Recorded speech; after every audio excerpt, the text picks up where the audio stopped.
लालू यादव जब मुख्यमंत्री बने इनके खिलाफ में भी उल्टा पुल्टा लोग बात करने लगा। तो लालू यादव मार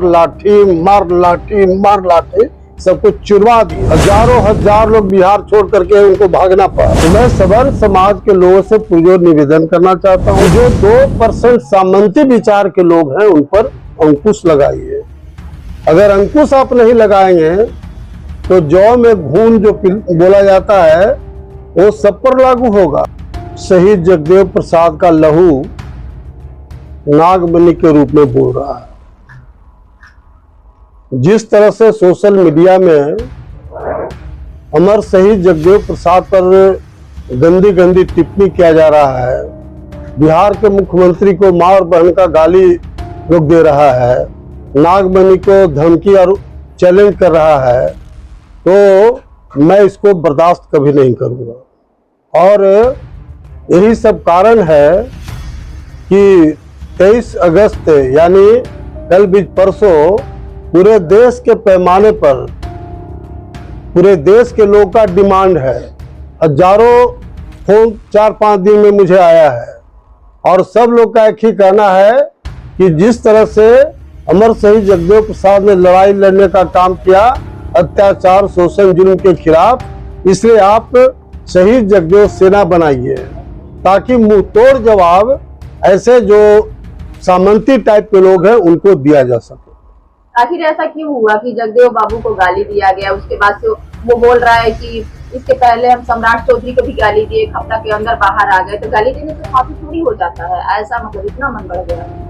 देखिए, अगर पूरा पीछे आप देखिएगा कि जब कर्पूरी ठाकुर बिहार के मुख्यमंत्री बने थे और उन्होंने आरक्षण पिछड़ी जात का लगाए, तो कुछ सामंती टाइप के लोगों ने कहा कि आरक्षण कहां से आई, कर्पूरी की माई भी आई। जीताराम मांझी मुख्यमंत्री बने तो मधुबनी के एक मंदिर में गए, वो मंदिर को भुलवाया गया, यानी मुख्यमंत्री के पवित्र हो गया मंदिर।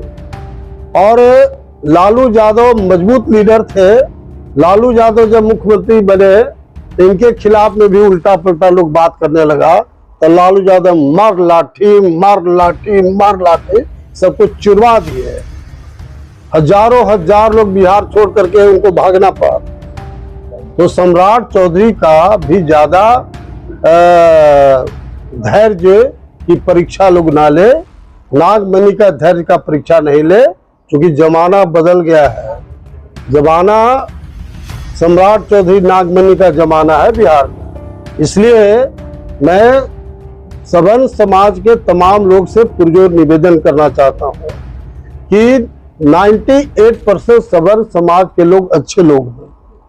मैं भी गांव-गांव में घूमता हूं, पूरे सवर्ण समाज का समर्थन मुझे जब भी मैं चुनाव लड़ता हूं वोट मिलता है।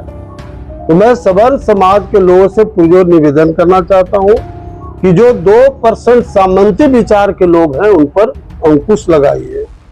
अगर अंकुश आप नहीं लगाएंगे तो जौ में घून जो बोला जाता है वो सब पर लागू होगा।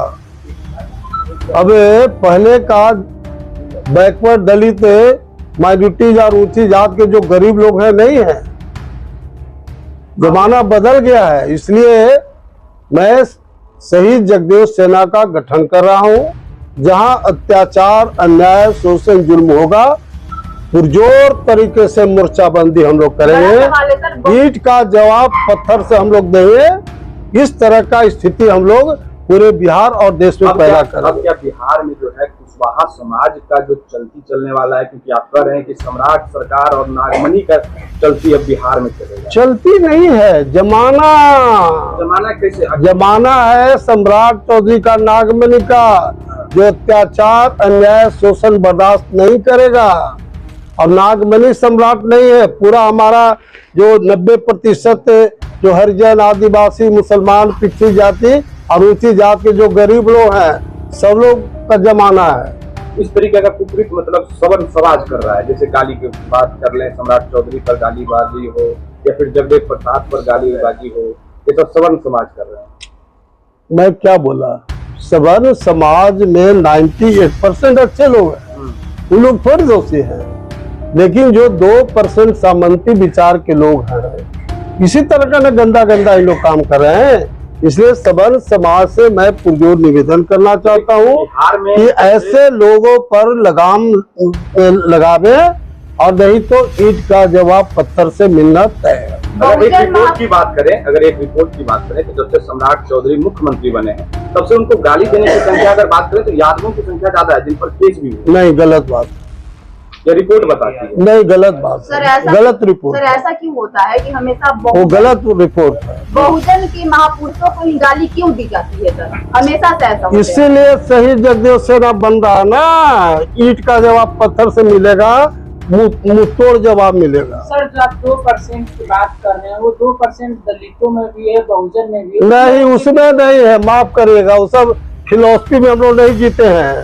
एक के हरिजन आदिवासी मुसलमान के साथ अत्याचार न्याय हुआ है इस देश में, इसलिए उस सब फिलोसफी में हम लोग नहीं जीते हैं। जीताराम मांझी जी ने कहा था, मैं नहीं बोला हूँ, जीताराम मांझी मुख्यमंत्री थे, उन्होंने कहा था कि सवर्ण जो है सो विदेशी लोग हैं। तो भैया ठीक से रहिए, सब मिलजुल के रहिए, बिहार देश को आगे बढ़ाइए, और नहीं तो मामला जब बढ़ेगा तो मामला गड़बड़ा जाएगा। शहीद जगदेव सेना का गठन करने जा रहे हैं सर, ये जो गठन करने जा रहे हैं सेना किस प्रकार के काम करेगी? उसका मुख्य काम है अत्याचार, अन्याय, शोषण के खिलाफ लड़ाई लड़ना।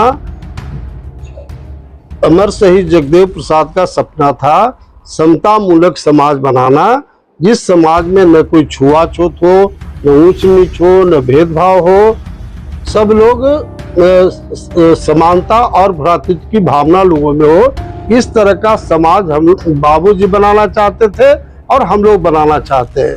इसीलिए तो मैं इतना बात बता रहा हूँ। प्रधानमंत्री नरेंद्र मोदी का मंदिर बनने जा रहा है पटना। देखिए, ऐसा है कि भगवान रामचंद्र जी एक तपस्वी राजा थे, कल्याणकारी राजा थे। आम जनता के सुख दुख में उनका काफी अच्छा रोल था, इसलिए बाद में लोगों ने उनको भगवान माना। उसी तरह से नरेंद्र मोदी देश के प्रधानमंत्री हैं और दुनिया के पैमाने पर भी उनका एक स्टेटस है। इंदिरा गांधी जब प्रधानमंत्री थी, कांग्रेस के लोग अमेरिका जाते थे तो वहां का राष्ट्रपति पूछता नहीं था, रिसीव नहीं करता था। और अब हमारा प्रधानमंत्री जाके ट्रंप को पीठ थपथपाते हैं, गलवाही करते हैं। तो इतना जो लोकप्रिय नेता है, अगर उनके नाम पर कुछ लोग मंदिर बनाना चाहते हैं तो उसमें कोई इतराज मैं नहीं मानता हूँ, बिल्कुल सही। लेकिन सर बड़ा सवाल है सर, पीठ थपथपाने के बाद भी 100% टैरिफ लगाया जाता है। अब वो पॉलिटिकल बात है तो पॉलिटिकल जवाब हम नहीं देंगे। आप लोगों ने एक्शन क्या लिया है जो गाली दिया था सर? एक्शन के लिए ना शहीद जगदेव सेना बन रहा है। बनने के बाद ना पता लगेगा कि क्या हुआ नहीं हुआ। सरकार की तरफ से एक्शन ली गई है? अब सरकार जाने, अभी तो सरकार के निगाह में तो हम आपके माध्यम से हम लोग दे ही रहे हैं। चुनाव लड़ेगी शहीद जगदेव सेना? चुनाव से क्या, हम बीजेपी में हैं, हमारा तो सामाजिक संगठन है ना।